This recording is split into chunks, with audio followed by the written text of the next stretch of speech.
Hello everyone and welcome back to my YouTube channel. March is officially here and honestly it feels like a really good time to talk about goal setting because we are officially 3 months into the year and let's be honest, most people are pretty much clueless about goal setting. Goal setting is honestly super tricky to do, so today I am sharing my top 4, that is not 4. So today I am sharing my top 4 tips for setting goals that you will actually stick to. My first tip for you is to know your why. When you're setting your goals, what you should really do with every single goal, at least in my opinion, is stop and ask yourself, why am I setting my goal? What makes it important to me? And I think the easiest way to show this is to give an example. So I have my 2021 bullet journal here and I'm going to give you 3 examples from 3 different goals that I set for this year. So the first goal that I'm going to mention is to get a job and start budgeting. I set this goal mainly because I have been wanting to get a job for a while now, and there are just certain things that I've been wanting to budget for, like going to university, moving out, publishing a book, that kind of thing. So this just seemed like a goal that realistically I needed to have. It was a necessity. The second goal that I want to mention is kind of a vague goal, which is to read more diversely. Personally, I do think it is very important to set specific goals, but I think when it comes to your yearly goals, it's okay if some of your goals are a little bit vague, because at least for me, I really make these a lot more specific when it comes to my quarterly and monthly goals. Although I do think that I read very diversely as it is, I'm gonna be real, that's mostly within fiction and reading LGBTQ plus characters. While I do definitely think that I read diversely when it comes to people of color, it's not quite as much as I would like, and looking back on my 2020 reads, and even honestly my reads of 2021 so far, I definitely want to read a lot more books by people of color, and I've read virtually no books recently with a disabled character, and that's something that I definitely want to incorporate a lot more into my reading. So basically my why for this goal, or why I set this goal, is just because it's really important to me that I'm reading diversely, and this goal is to read more diversely, so that's why I set the goal. And then the third goal that I'm going to be mentioning is to start drafting my next book. So I'm going to be honest here, in the latter half of 2020, I really missed drafting because I have been editing my work in progress Sinister Rules for months now, and I just really missed the joys of outlining and drafting. So for 2021, I set this goal to start drafting a new book, partly because I wanted to get back into drafting something that was outside of the Sinister Rules universe, and also partly because I have been wanting to balance multiple writing projects for a while now, and when I dumb it down to one reason, one why for this goal, it's simply because writing is my passion and I want to do as much of my passion as humanly possible. So as you can tell from these reasons, I set each of these goals for fairly different reasons, but yet all of them have a distinct why, and this has been really helpful and important for me this year, because knowing the why behind all of my goals, and even the ones that I really kind of don't want to do but I know basically I have to do, it really just helps me to stay on track with my goals and to continue to work through them throughout the year. My second tip for you is to set SMART goals. So I didn't know about the SMART goal setting system until like a few weeks ago, because my good friend Danny posted on her Instagram, I think it was 19 like original writing device, because she just turned 19. She mentioned SMART goals, and I will link her post down below, but this basically sent me into a research rabbit hole, and apparently SMART goals are super popular and I just have never heard of them. I could honestly probably make a full video about this topic, so if anyone would be interested in that, feel free to comment down below. So I really wanted to have like an example of SMART goals, and I think the easiest way to show this is to tell you 2 goals that I set for the first quarter of 2021, one of which would qualify as a SMART goal and one of which would not. So I'm going to break down the acronym with these 2 goals. So the first goal that I'm going to be talking about is going to be to do research on the publishing industry. So let's start with S.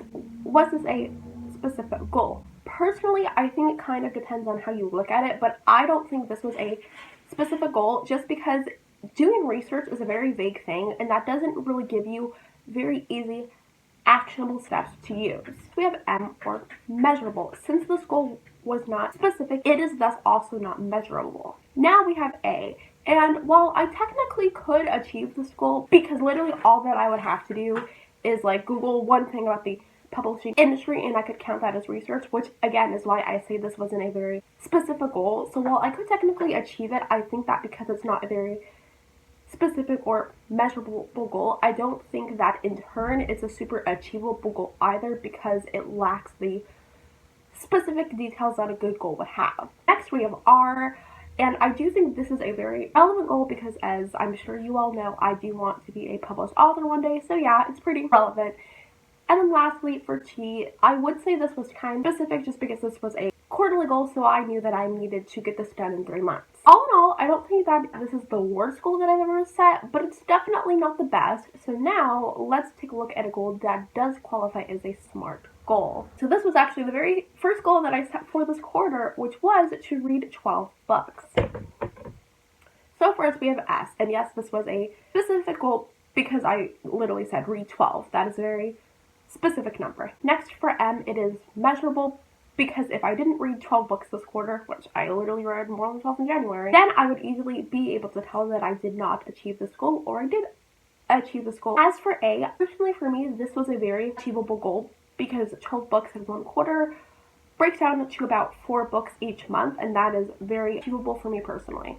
Next is R, and this was definitely a very relevant goal for me because, as you guys know, I love reading and I want to incorporate reading into my life as much as humanly possible. Lastly for T, this was definitely a time specific goal because I had it on my quarterly goals list. Now, as you can tell by this breakdown, there is a major contrast between these 2 goals, and using the SMART goal system has actually been able to help me weed out goals on my various goal lists, which I definitely will not be including in my goals for the second quarter of this year. So if you have not tried out this system yet, I would highly recommend it. I personally think it is one of the best goal setting strategies that I've heard of, and it kind of next for number 3, we've got goal setting systems and action plans. I do plan on making a full video about goal setting systems in the future because honestly it is kind of a very long topic, so I'm not really going to be able to do it justice right now. But for a quick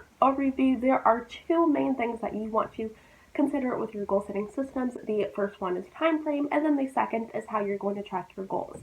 So as far as time frame goes, there are 3 main time frames that I hear people setting their goals in, and that is yearly, quarterly, and monthly. Yes, many people also have in daily goals, but technically those are more like tasks, so in this I'm just going to be referencing yearly, quarterly, and monthly goals. You can experiment with various goal setting timeframes, but personally I would recommend to at least go with 2 of them. I personally use all 3, but I know not everyone likes using all 3 of them, so you really just need to experiment and see what works best for you. Next, we've got how you are actually going to be tracking your goals, and for this there are 4 main ways of tracking goals that I see most often with people. The first one is bullet journaling, which is what I mostly use. The second one is planners.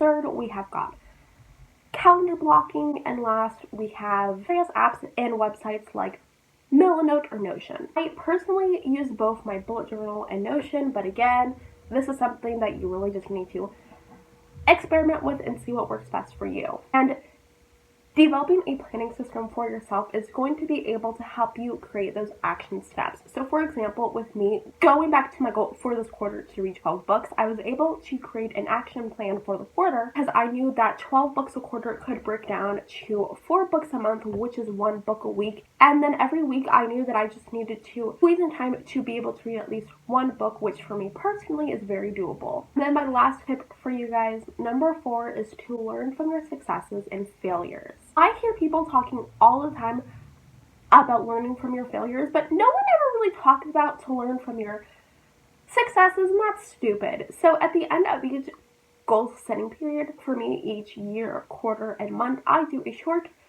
reflection on each time period. So like I said earlier, I personally use a bullet journal and Notion, and in my bullet journal, specifically my monthly spread, here what I have is I have these different sections to reflect on the month along with my goals. So first of all, I have what went good in my month, and this is where I will reflect on what was successful in the month. I will reflect on what went bad that month, and then rate the month out of 10 and why I gave the month that rating.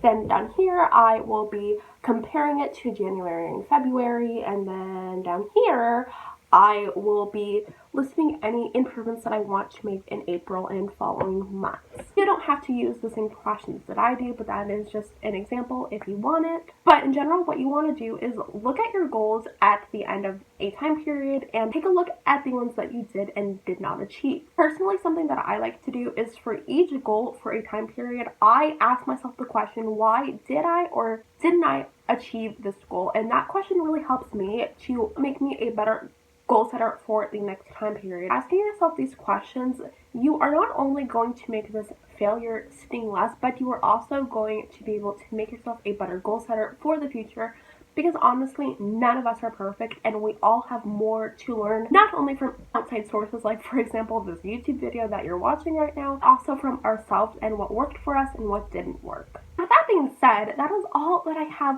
for you guys today. I hope these goal setting tips helped you, and please do let me know in the comments down below if you have any tips for goal setting. I would love to hear them. And with that being said, I think that's all I got for you today. So if you enjoyed today's video, please give it a big thumbs up and hit that big red subscribe button down below and turn on those post notifications so that you, yes you, know every time that I upload. And I will see you next Thursday with another video, and I think that's all I got. So I will see you in my next video. Bye!